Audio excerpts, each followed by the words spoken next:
Alright everybody, welcome back to another video on the channel. Today is Tuesday, Rosh Chodesh Kislev, Chodesh Tov, Hanukkah's coming, which is very good. And today on Tuesday, we read some Jewish stories, some Hasidic stories. Today, we're actually going to do something a little different. I just came across in one of the Svarim over here, this booklet over here, that the yard site of Rebbe Aharon of Chernobyl is coming up on Ches Kislev in about a week's time.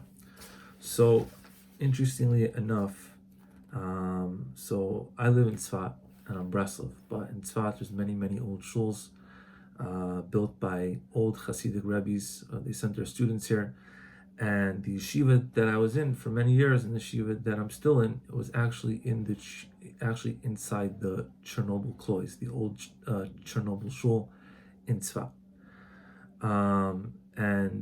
For many years the yeshiva was there. The yeshiva is called Shalom Rav. It's still around, and I was zeicha to learn there in the yeshiva in that base medrash from the years 2008 to about 2011, 12, and then there was a fire there, and they kind of bought this kollel after they fixed it, and it was a whole thing. So we moved to a different shul, which is the Mikarev shul, and Mikarev also comes from Chernobyl. And before that, that shul, the Mikarev shul, was actually closed the whole entire week, and then on Shabbos we would open it up and daven over there. We had a big Krabachman and everything like that, which still happens today. But before then, we would only learn in Chernobyl during the week, and then on Shabbos we would be inside the Mikarev shul. Nowadays we're in the Mikarev shul full time, and Mikarev also comes from Chernobyl, but we were learning in Chernobyl, and I still, sometimes, pray there or whatever. So it happens to be before we learn about Rebbe Aharon of Chernobyl. I just want to let you know that also we actually visited his kever, which is inside the city of Chernobyl.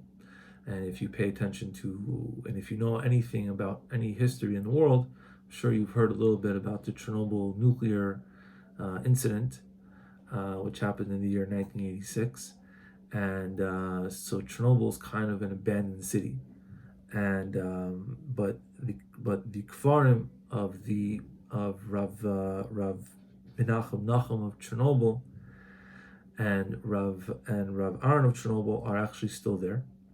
And I can't tell you exactly where we were in the city, but I will tell you basically how it all went down. So basically, in 2010, so the yeshiva, whatever, our chevra is like Breslov, into the Baal Shem Tov, everything like that. So we decided to make a trip to the Ukraine to go to the Baal Shem Tov for Shabbos Hanukkah. And I remember we landed on Thursday, and there was people, in charge of who were in charge of the trip, setting up the whole schedule of where we would be going. And the idea came up to say that we should also go to Chernobyl, since we're learning inside this shul in Tzfat, and we have a very big connection to the Hasidus of Chernobyl now because we're learning there. We should also go to the shul. We should also go to the kfarim. Sorry, I can't talk today.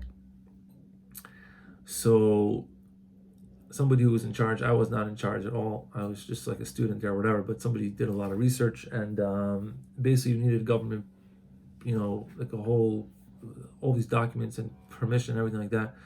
And we were there. We went. I don't remember exactly everything because this was like almost 11 years ago. We went 10 years ago. But basically we landed in Kiev airport, and we drove about, I don't know, however much it was, 7 hours, 6-7 hours it was. And we got to Chernobyl. We met a guy there, what's it called? A guy who took us close to this army base. When we were at the army base, or an army little outpost or whatever it was, a Ukrainian soldier was on the bus. He came on the bus that we had, this van, like 20-seater van or whatever it was, and he checked everyone's passports, IDs, everything like that. And then we drove inside Chernobyl, and I remember it was negative 30 degrees outside. It was freezing beyond belief. You can't even imagine. Everything was abandoned. It was like very late at night, so we couldn't really see anything. And I remember we weren't like in like a nuclear zone that was like dangerous, but we couldn't stay there for such a long time. And also they told us that we could not bring anything outside from Chernobyl. Like we couldn't pick up a rock and bring it outside. We couldn't bring a plant. And I remember we went there and we davened at the Kfarim. The Kfarim were in like these like metal shacks, and we davened inside. I still have some pictures on my Facebook. And we davened. And I remember on the way out, they made us go through these radiation detectors that kind of look like metal detector machines, just to like make sure that we didn't have anything on us. And that was it. So Baruch Hashem, we were zeicha to be there. They're buried in the city of Chernobyl. I don't know exactly how far they are from the nuclear reactor or wherever that was, but it's still pretty empty. But anyway, so we Baruch Hashem have a nice connection to this tzaddik, and so let's learn about him a little bit, just like a small biography. So he was born in the year Tavkuf Mem Dalet to his father, who was Rav Mordechai of Chernobyl, who was called the Maggid of Chernobyl. He's actually not buried in Chernobyl. He's actually buried in Anatevka, which is close to Kiev.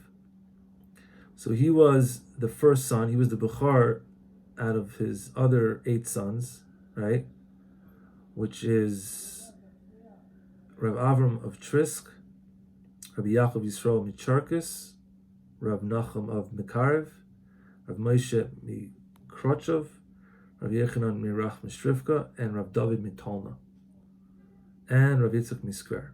So pretty serious Hasidic people, and Hasidic, like the starting of major groups, were born to Rav Mordechai of Chernobyl. Okay, and this guy, this tzaddik, Rav Aharon of Chernobyl, was one of these sons. He was called the name Aharon on the name after his mother's father, the Rav Kodesh Rav Aharon Hagadol Mikarli. And he was zeichet to grow up by his grandfather,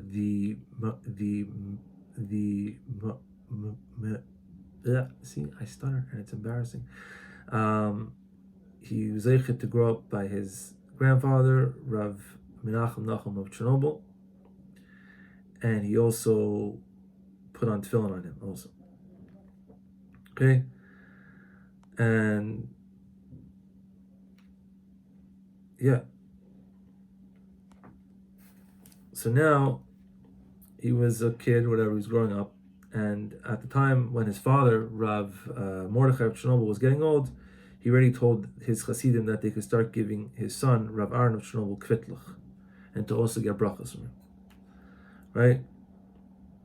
He said to his Hasidim, my son, Rabbi Aharon, he is also Pal Yeshuas, and he's also a big Baal Maifes, he could do a lot of nisim for you. And he already started leading people, even already at the time that his father was alive, right? And he used to call him Beni Rav Aharon, my son Rabbi Aharon, right? And he also told over everybody should always call him, his son, even the other sons should call him Rabbi Aharon. Okay? And his brother, the Maggid of Trisk, which also there's a Trisk Shul in Tzfas, which is all connected. They're all like in the same area. They all sent their students to build. He said, without my brother Rabbi Aharon, they don't do anything in Shemayim. That's the wildest thing I've ever heard. Anything that they want to do in Shemayim, they ask him. They ask him his rishus. Not only in this world, but also in other worlds. I don't know what that means. That's just crazy. That's wild. Fine. So now after his father was nifter in the year Tov Kuf Tzadik Zayin, while he was on the way in Kfar Anatevka, like I just said, in the Anatevka, it was also actually, so on that trip, we actually continued on. We went to a bunch of different farms. And on the way back to Kiev from Uman, we were in Uman after Shabbos Chanukah actually, and we stopped off there in the middle of the night before our flight back to Israel. We actually stopped off in Anatevka, but everybody was freezing and only some of us got off the bus to this caver. So I missed out on going to this Tzaddik's caver, Rav Mordechai of Chernobyl, which now I'm kind of sad about because I didn't know how holy he was and how holy his sons were, but it's all good. So then Rav Aharon of Chernobyl became the Rebbe, and he was also did a lot to be mechazik the yishuv in Eretz Yisrael, and also obviously it says over here that he built the shul and tzas for the Chassidim of Chernobyl who were moving there or who were living there. So now let's see a story over here. One of these stories. Two stories. Let's read two stories. So it says Sipur Rav HaKadosh Rav Chaim Yisrael Mipilov, who was the grandson of the Rav HaKadosh of Kotsk. At one time, a Meshulach one time Rav Aharon of Chernobyl sent a shliach to Kotsk to collect money for Eretz Yisrael. And the shliach said that he has a haftacha from his Rebbe, who is Rav Aharon of Chernobyl. Whoever gives money, he will give him a chelik of his Elam Haba. So when the Rebbe of Kotsk heard this promise that Rav Aharon of Chernobyl made, he said, Kein Olam Haba, loy Olam Haba. Im Rabbi Aharon of Chernobyl, tzarech lischar. It says, with Olam Haba, without Olam Haba, with Rabbi Aharon of Chernobyl, we have to do business. I don't know what that means. I guess these are all different stories over here. Okay, I guess like it means like you have to, if the Rebbe said give money, then give money. It happened also that there was a person who was growing up in his house, the grandson of Rabbi Yisrael of Charkov, who was 3 years old.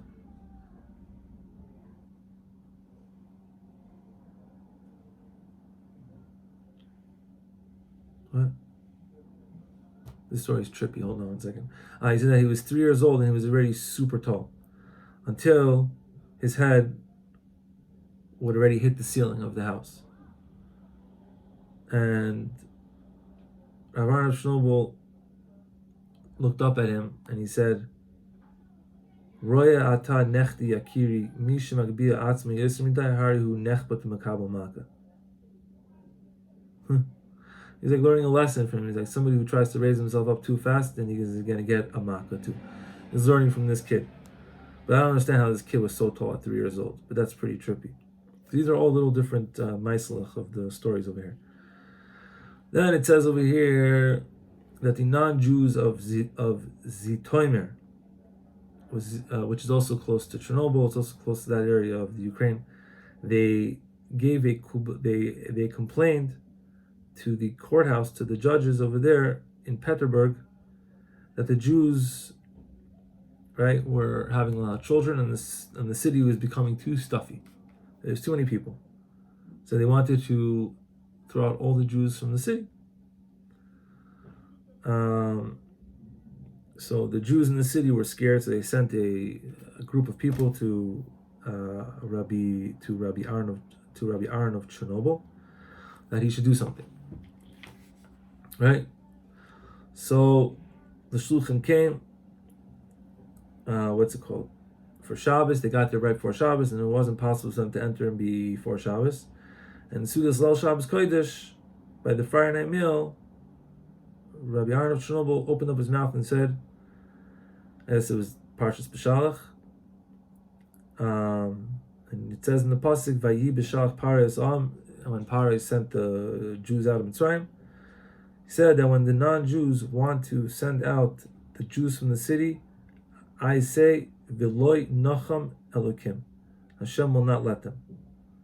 Gam Hamidas Adin Loi Taniach Hazeh, Derech Eretz Pelishtim, Miderech Eretz Hi Shagoyim Yelchu Lehem.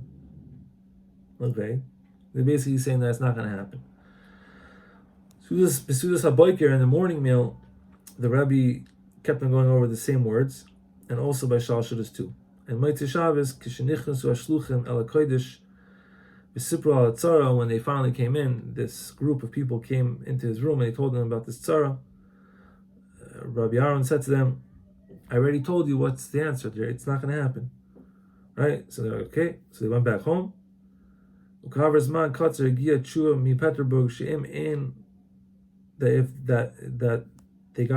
finally got an answer from the judges in Petersburg that if the non-Jews do not have a place to live, right, then the government can give them a nice big spot in Siberia.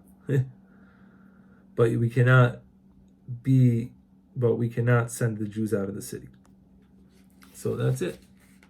He told them not to worry, and he didn't have to worry. Now over here, just one more little Zachen over here. One little thing over here. This is an interesting little story. It said the Sipar HaMakor Baruch B'Shem Arid Mi Belz. This story was said over by the Mikor Baruch in the name of the Belz Rebbe. That the Tzemach Tzedek of Lubavitch wrote a letter to Rebbe Aharon of Chernobyl. And he asked him a question. The question was, in their day, I guess they were alive, there was one time there was a serious pandemic, epidemic, whatever size it is, I guess. Kind of like a coronavirus situation going on back then. And he wanted to know if he should make a gezerah that people should not fast on Yom Kippur. Because everybody was sick, they could die, chas v'shalom. Back then, much different medical situation than it was today. Also wear a mask. Just have to throw that in there, The Rosh HaMichtav, at the beginning of the letter, Kasavat Tzemach Tzedek al Rabbeinu es a Toyer Sara Toyer. Right? At the head of the letter, the Tzemach Tzedek of Lubavitch gave him the name. When this letter to Rebbe Aharon of Chernobyl, he called him the Sar HaTorah, the Prince of the Torah, right? And his kavanah in this, that he had Deya from Shemayim, like he knew stuff from Shemayim. Like we said before, the Trisker Maggid said that his brother knows stuff that goes on in Shemayim.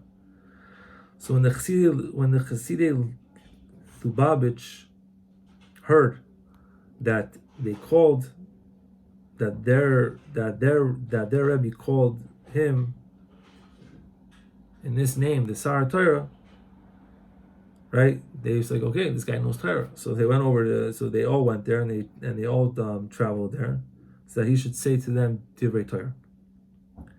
But he pushed them away, right?